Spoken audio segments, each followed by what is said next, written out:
everyone. Welcome to Friday's edition of World Soccer Daily. I'm Jim. He's Amadeus, and we are here to serve.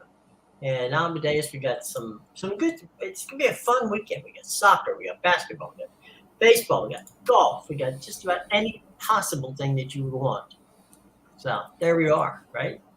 Yeah, it's going to be a very important weekend in the Premier League. That's for sure. There's only 2 or 3 matches left, except for Brighton, who's got like 5. But we're getting right to August. Yes.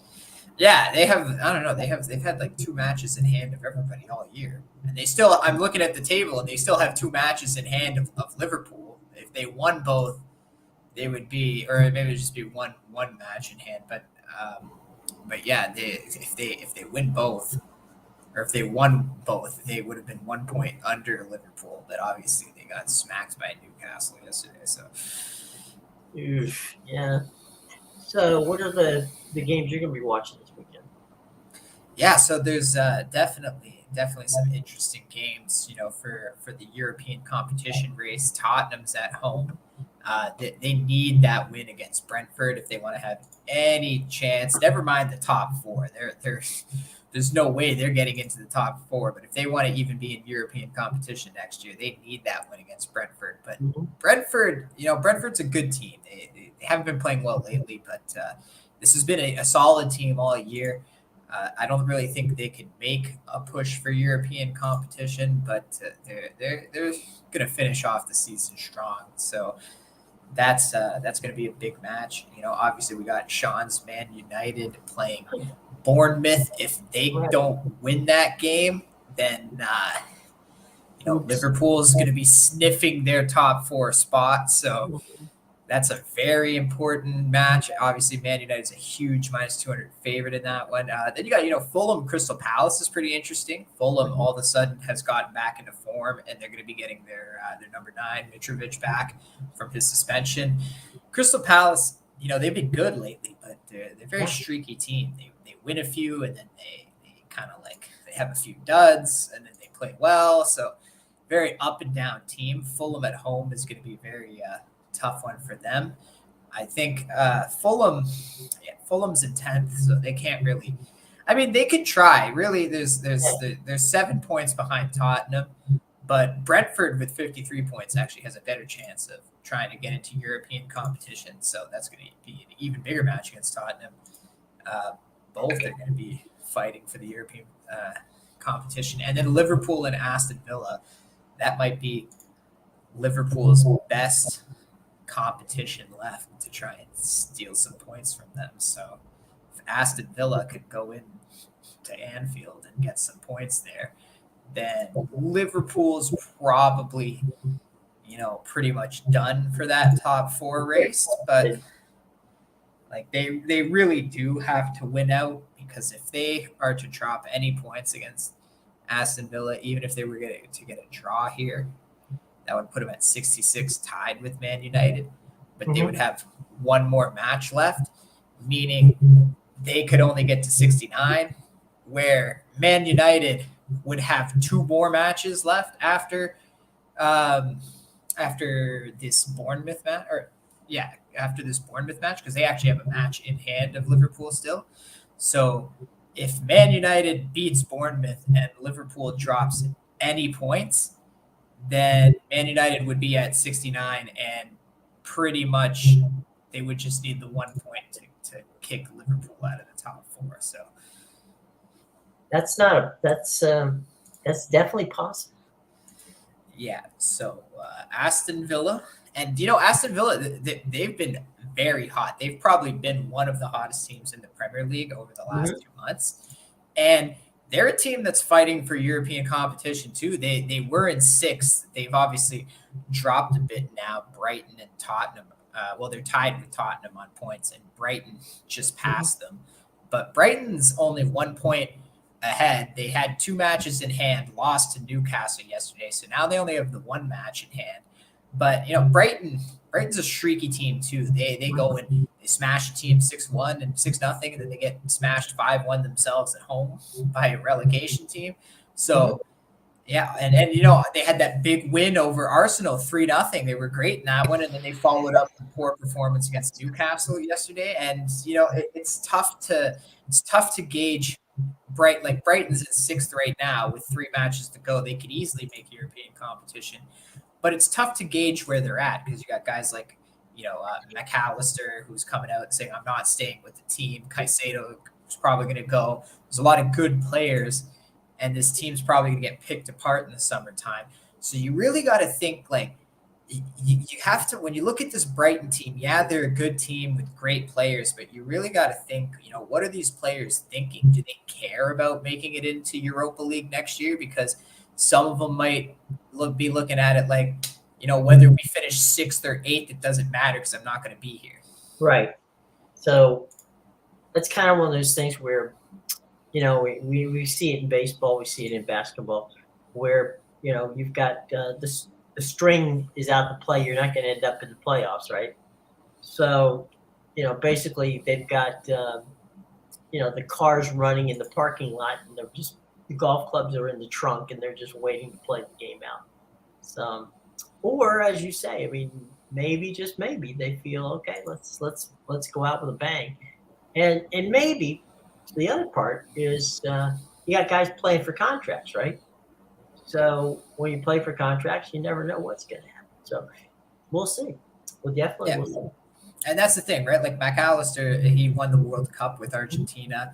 He's a guy that's been great for Brighton all year. He might be thinking that too. He might be thinking, I'm leaving in the summertime. I don't want to stay in this team, and I'm not going to exert myself because I don't need to pick up an injury in these last 2 matches when I'm about to get paid. Right. And by the same token, there's probably 2 or 3 guys who are right on the cusp, of maybe taking that leap. And if they can just push themselves through, they can, they can pick up an extra, who knows? I mean, $1 million here, $1 million there, it all adds up, right? Yeah, a player I find really undervalued on Brighton is Matoma. I don't think enough people talk about him, but he is easily one of the best players on Brighton, and that would be the first. If this team is getting picked apart in the summertime because all the good players just want to leave for bigger clubs, Matoma's the first guy I'm going for. That's for sure. There you go. All right. I just checked the leaderboard. We were talking in the pre-show about the PGA Championship. Brighton DeChambeau has not teed off yet. He's going to tee off at 231. He's at -4. Right now, through 1 hole, Scotty Scheffler is at -1 for the round, which ties him, Chambeau. Your boy Connors, the Canadian lad, he's at -3. He's got a tee time that he actually just teed off. So he's on the hole number 1. Fox is even through 3 holes. He's 200 par. We got a ton of Justin Rose, Keegan Bradley. You got Poland. You got Sue. You got Pendrith. You got Svensson. You got some major names here, all within 4 strokes of the leaderboard. And definitely not going to have a -20 player in this tournament. No. The golf course is tough. It's a par 70, which is, you're thinking, okay, well, 70 is it's not a 71 or 72, it's a par 70, but it's tough. It's in Pittsfield, New York, which is upstate New York, or mid upstate New York. So it's hilly, it's windy, and it's not necessarily warm this time of the year. So it's going to play very, I would say from the element standpoint, rain's not going to be an issue. Wind will be an issue. And it's hilly. So, if you're not one of those guys who likes to play that type of golf course, then, it's going to be tough. And the PGA of America, for whatever reason, always tries to find a course that will torture you. And this just happens to be one of those courses. So if you win this tournament and $15 million that goes with it, then with all, you're going to earn it. And it's going to be interesting. Now, DeChambeau is one of those guys who blasts the ball. He's a long driver. Not necessarily an irons guy. He could use some of your irons there. But there's some guys there that are very, very good, and some of these guys have not won a major. So who knows? I mean, PGA seems to be one of those majors that you get. You get some people who haven't won it on a rather consistent basis, rather than the necessarily the favorites.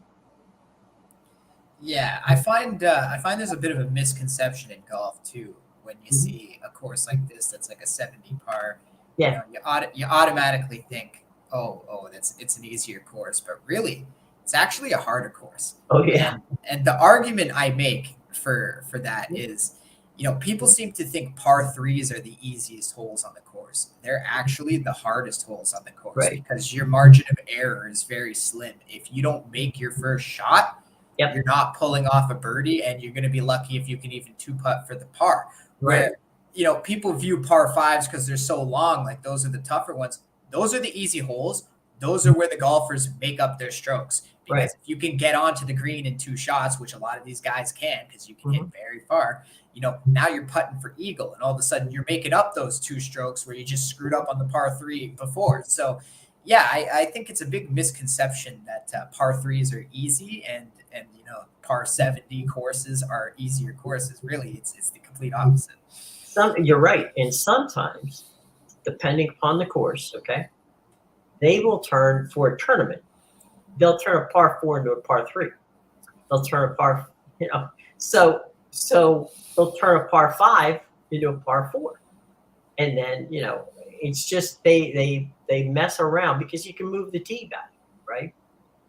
And the other thing that is the element, normally, not always, but normally, these par 70s have a very challenging green. Where they're going to bite you is not necessarily on the iron play or getting there. It's once you get there on the green, they're gonna mess with your head somewhere. Pin placement, the undulation of the green. I mean, all kinds of funny stuff. You watch guys who are absolutely magical putters screw up so often on these par 70 courses because it's the greens that will kill you. And, we'll see. But yesterday, it didn't seem to give DeChambeau too much trouble. But, a par 4, a 4 under is not a bad result. But like you said, it's not going to be a 20. So this is not minus 20. This is going to be one in the single digits. And if you're lucky enough, I'm guessing maybe minus 5 to 6 is going to take it, maybe. Because again, you get 3. They're going to the hole placement today is already put, so obviously that's done. But then you've got hole placements for Saturday and Sunday, and they always change those up monster bad. So we'll see. Definitely. And that's another good point to make about the greens, just that because when people think, you think the sport of golf, you think it has to be played in a sunny place. And when you think about these PGA tournaments, you think of the Masters where guys are tapping the ball and it's rolling like completely off the green. But maybe I'm used to it because I'm Canadian, but up in these northern courses, the greens are much slower. You got to hit the ball, or else you're not going to get if you don't get the right weight on the putt too, you're going to get a bad line. Sometimes the ball break earlier than you expected, or later than you expected. So these greens are tough up north. They're also hard. Yeah. So when the ball hits it, it tends to bounce, which you don't see. I mean, on a southern green, that's not going to bounce. That ball's just going to, whenever it goes, it's going to land. It's different grass too, like just the rough and the fairways in general. It's different grass. Like up north, we use more Kentucky bluegrass. Right. I think some of the Florida courses are really tough because they use that Bermuda grass, which really sticks to the club head and tries to grab It does, and it sticks to the ball. Yeah. So it's like if you're in the rough, you're hacking to get it out of there, and you have to be strong. It's the other thing too. If you go and on the northern greens that you're talking about, right? Take the ball. I would say next time you're out playing, because it doesn't matter, you're just playing, right? Take the ball in your hand and just look at the cup and just roll it. Okay, like you're bowling, just a little roll. Watch how much that ball moves in left or right direction. Okay, that's going to give you an idea of when you putt on that green, where the ball is going to go. Because sometimes there's an old wives' tale which I've never understood why people believe that if there's water to your left, the ball will break left. On what planet does that make any sense? But I've seen people who constantly believe it. If there's water to the left, I'm putting the ball with a little bit of a lean to the left. Yet, when you do that, you miss the cup by about 4 inches or more to the left. And you're like, okay. Yeah, I was gonna say I there is a thing to that, but isn't it the opposite? The water's supposed to attract the ball. Yeah. So you would want to hit to the right. You people that are hitting towards the water. Yep. I think they got their rules mixed up because that's for the mountain. I think when there's like an escarpment or a mountain, you gotta take it. It's pushing it away, right? The gravity or whatever. Okay, yeah. So I don't know. People got it backwards. I'm just like I can see why you're questioning them though. And you're sitting there going, all right, you missed 4 putts in a row. Why would you continue to do this? Until you figure it out. But there are, and then there's Carolina is they cut the greens really, really thin.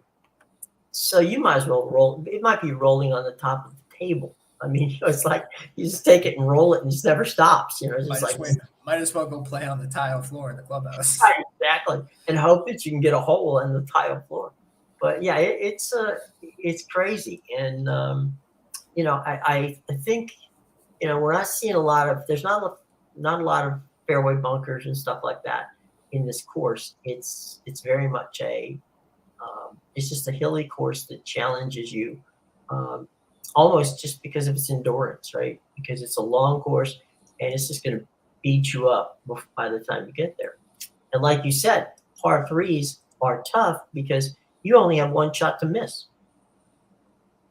Yeah, and especially if you're playing a par 3, with water or some kind of hazard. Never mind if you mess up the first shot and now you got to chip and hope for a 2-putt for bogey. If you miss that first shot bad enough, you're hitting your par shot from the tee again and hoping you don't screw it up again. I've told a lot of people who are just getting into the game, I said, if you can find a par 3 course around you, get really good on it. Just learn there. Don't even take, don't take a driver with you. I mean, unless if you want to. But, just learn to play that par 3 course. Learn to command it. Once you get that, it's easier to play a par 4 or par 5. You'll be fine. But learn to play golf on a par 3 and be good at it. And then you're gonna at least have a chance. Just don't go to a brand new course, with 4s and 5s on it and expect to be good at it. It's just not going to happen. It's going to take you forever.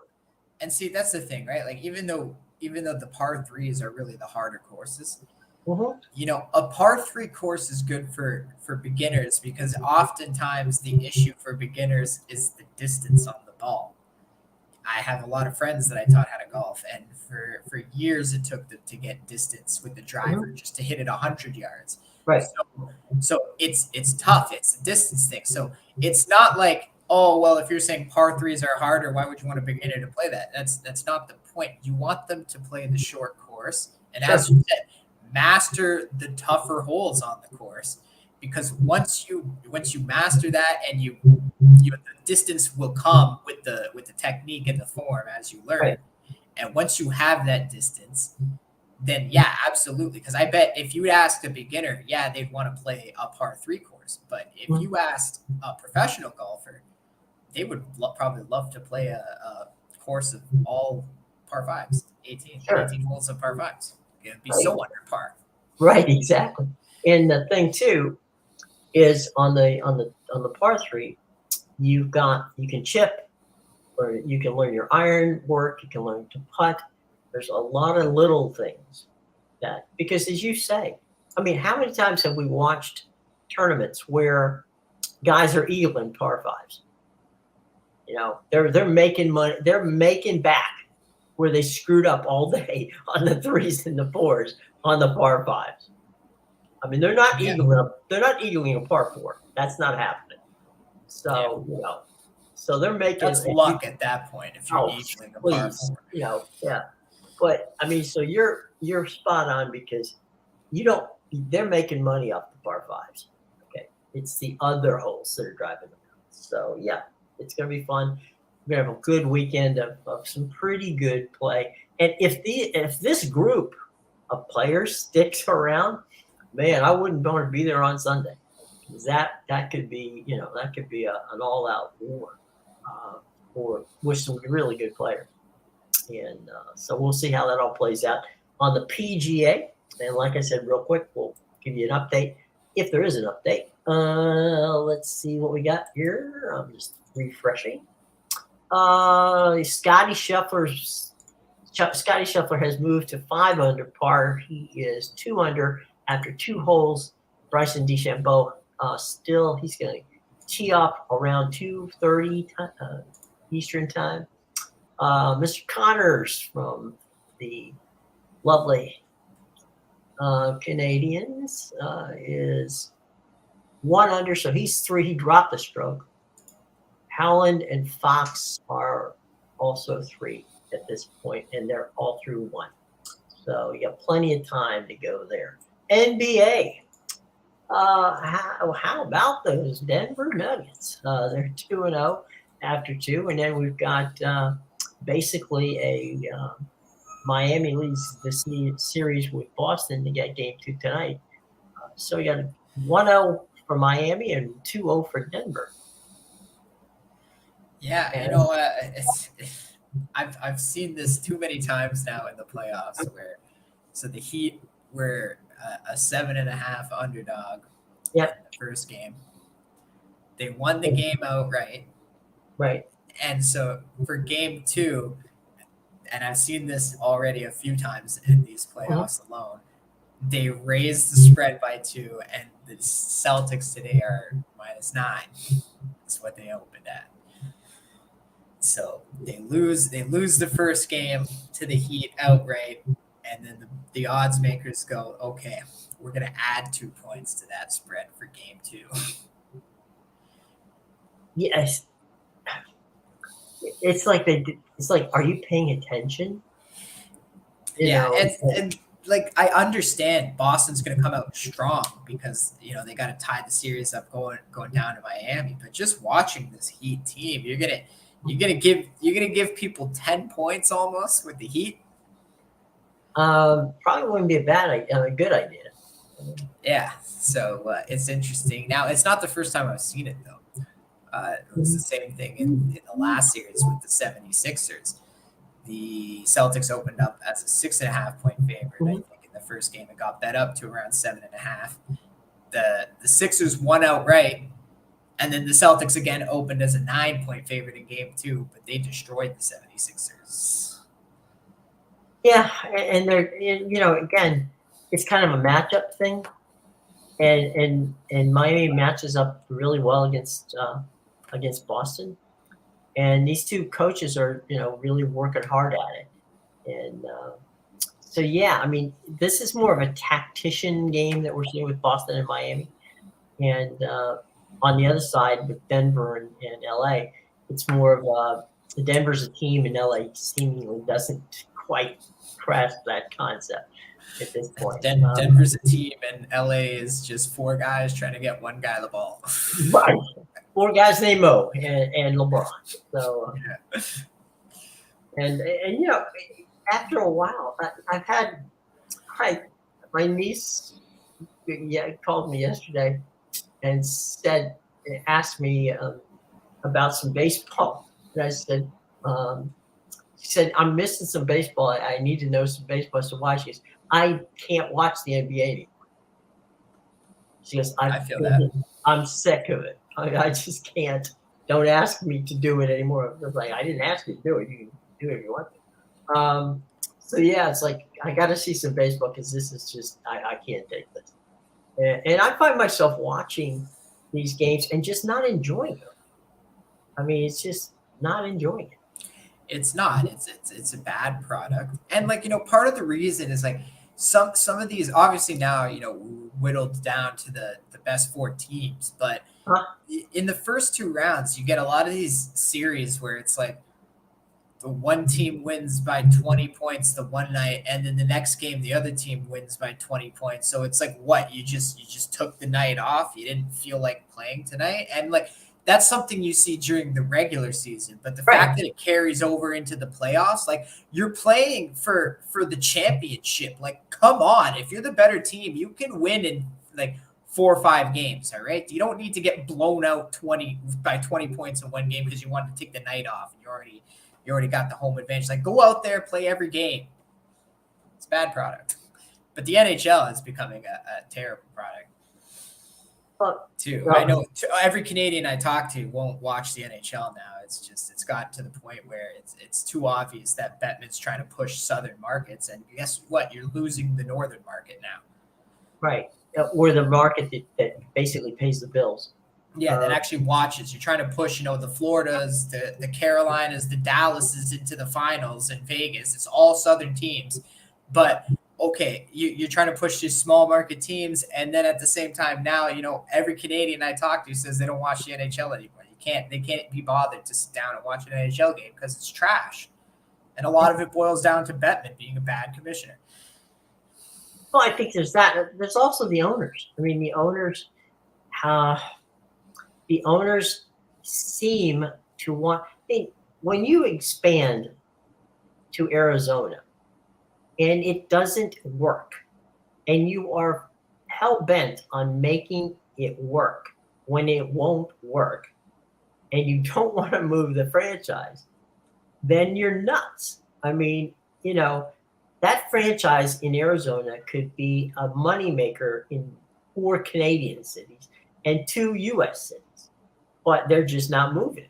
They don't want to lose the Phoenix market. And the point is, if you go to the Phoenix market, what do you got to lose? Because nobody's going to your games. Win or lose, they still don't go. So what the hell are you, concerned about? Yeah, and that's a great point to make, because I know we rag a lot on the A's for what's going on there with the Vegas relocation, but Arizona's a great example. Like, they're playing in a college arena right now, right. And I don't know if you just saw this, but over the last week they applied to have a real arena built, right. And Arizona turned them down. They said, we're not building an arena for you. You might as well just leave. So once again, as you said, like, I understand you want to build the southern market, but again, it shows how bad of a commissioner Bettman is he's trying to force the Coyotes down Arizona's throat, and they don't want it. They don't want a hockey team. Put it somewhere else. Well, I mean, if you look, Salt Lake City, okay, that's a good place for it because it's a market where you've got a pro basketball team, right? So you could put them together in the same arena. Got an MLS team too. Got MLS. But my point, I guess, was it's not a Major League Baseball. I mean, you want to put it someplace where you don't have a lot of competition. So Salt Lake City would be a good place for it because they support the Utah Jazz. They've supported that, and so they would be. And the owner of the Jazz has already said he would love to, have that team if that team were, available. So there's that. Look, for many years, Tampa Bay Lightning had terrible situation. They found a good owner. They found the owner was smart enough to know how to market the team. All right, fine. They're doing fine. But you can't have 2 teams in Florida. It just doesn't make sense. And that the The arena that the Panthers play in isn't really in Miami. You've known that. You've been out there. It doesn't make any sense whatsoever um, to be involved in that market. Again, there's another team you could move and make money with, but if the league just keeps going that route of not paying attention to or seemingly to be happy with not making money, then they're not going to make money. And Yeah. it's crazy. And that's a great point. Like, so the state of Florida has two teams when they probably shouldn't even have one team, but they should have the one team, but not two. Right. Somebody up here tried to make the argument to me that Toronto should have two teams. If New York can have two teams, why doesn't Toronto have two teams? And that's another thing that I notice a lot of Canadians are pissed off with Bettman about is they feel the game is becoming too American. That we have 7 teams, and it's like we have to fight and claw for another expansion team. They just won't. And there's so many, as you said, there's so many Canadian cities where the team would be making money. A lot of Canadians I know, they want the Nordiques back. They're still pissed off about that. People think Toronto or even Hamilton should have a team around here. I beg to differ because I feel like there's too many established Leafs fans to give Toronto another team now. But definitely, a city of 6.5 million people with the surrounding areas, absolutely they could support the team. So, Canadians are getting really fed up with Bettman, and I think it's gotten to the point where a lot of Canadians I've talked to have even just considered watching the minor leagues, the OHL, just Canadian hockey leagues. They would love the NHL teams pulled out of the NHL because it's getting to the point where they can't watch the NHL anymore. Well, who was the gentleman who owned BlackBerry? Remember? I know they're making a movie about it now. I saw the trailer. Okay, yeah. Anyway, the reason I bring that up is he wanted to move the team to Hamilton. He wanted to buy the Arizona team and move to Hamilton. And I remember that the Leafs went freaking crazy about it. And it's like, all right. And then the guy said, okay, fine. You don't want there. Where could we move it? We wanted to move it somewhere in Canada, in the eastern part. Quebec obviously came up because of the Nordiques. And again, there was pushback from the league. No, we don't want to go to the Nordiques. And so it's like, all right, look, you look at if you go to the proof of proof of concept, right? Look what happened with the Jets when they moved, back from Atlanta. And look at that building sold out in like about 3 hours for season tickets. So the proof of concepts are there. If you want to move a team from out of the United States to Canada, they will support it. The problem is getting the league to do it. Yeah, and like I said, it's becoming a problem because the more that Bettman tries to grow the game south, the more it's retracting up north. It's getting to the point where Canadians are saying we don't want to watch the NHL anymore, right. And we'll start. Obviously, you'll never see the teams leave the NHL, but that's what that's a lot of Canadians I talk to would prefer if we just start our own Canadian Hockey League at this point because we don't want anything to do with Bettman or the way that they're running the league right now. Well, the other part is they're trying to say, well, this is, they're using the TV angle, right? They're saying, well, we need the TV markets. Well, if you've got TV markets and nobody's watching, what's the use of having a market? You have 3 teams in New York. But Jersey is just across the bridge. So that's you got the Rangers, the Islanders, and Jersey. Yeah, and Buffalo too. Well, yeah, but I'm talking within 30 miles of each other. From radius of 30 miles. Okay. All right, 90 miles away, you got Philadelphia. Another 90 miles away from that, you got Washington. You got 5 hockey teams within 250 miles of each other. So Again, I don't understand how clustering all this together. And if you look at the teams that television wise and are that make money, it's Buffalo, it's Pittsburgh, it's Chicago. Chicago's the only big city that makes money off of hockey.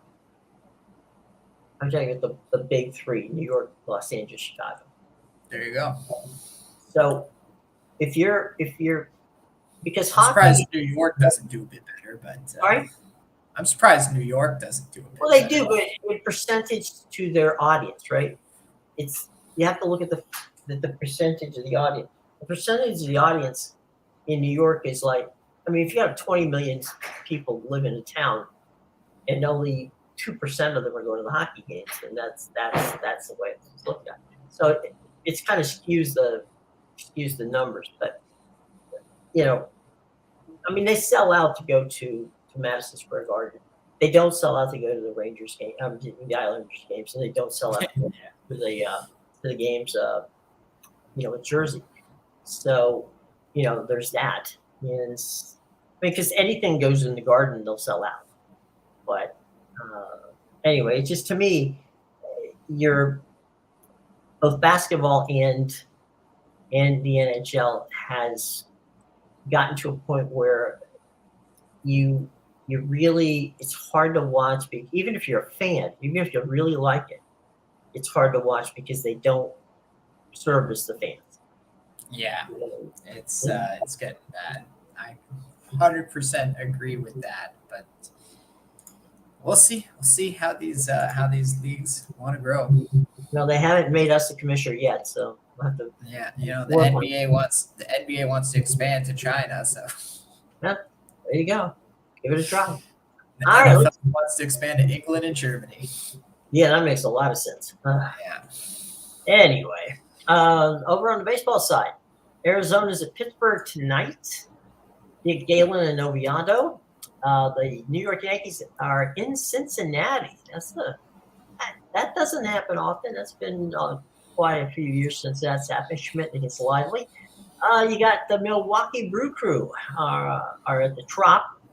Hauser versus McClanahan. That ought to be a good one. Washington is hosting the Tigers at the stadium, and Boyd and Irvin are playing. The Cubbies are at Philadelphia at the Bank. Stroman versus Suarez. Baltimore is visiting your Toronto Blue Jays. Gibson and Carucci are on the hill. Let's see who's next. Cleveland and the Mets. I got to draw a bunch. Quantrill and Kurosawa. Seattle's in Atlanta. That's Miller and Elder. You got Kaufman and Perez with Texas and Colorado. Houston is entertaining the Oakland AAA A's, Walchuk and Bonchek. The quadruple A's. Right, the quadruple A's. Greinke is on the hill for the Kansas City Royals against the White Sox. Kopech. The Dodgers and the Cardinals. It's Gosselin and Matz in that game. Minnesota and the Angels on the coast. Ryan versus Detmers. Boston is in San Diego. Paxton against Bryce Snell, the 4-inning wonder. And Miami is at San Francisco. Alquilla against Pisa Fani. So there you go. That's your games for this evening on the MLB slate. So anything you're looking at on the MLB slate this day? Because I know you like your baseball. Oh yeah, I got a few plays up for sale for baseball today, but other than those, I mean, didn't like much else. Well, what are the ones you have for sale so they can go over and check them out? BigAl.com and PickAdvisor.com is where you can find my plays. I'm not asking you to give me the games. I'm just asking you to give me the games, not who wins or what year. Oh yeah, for sure. In case people want to know what games they're going to go and take a look at. Yeah, I gotta play. I gotta play on the Twins Angels game. Okay. The Mariners Braves game. Okay. The Cubs Phillies. All right. and check out all the rest of the stuff. Yeah. So all that information's in our show box below. So, all right, folks. Any final thoughts before we get out of here on a very busy Friday afternoon? No, just All right. enjoy the Premier League this weekend. It's going to be some exciting games. Some fun. All right, gang. We'll see you on Monday, and we'll do a post-mortem on what happened over the weekend.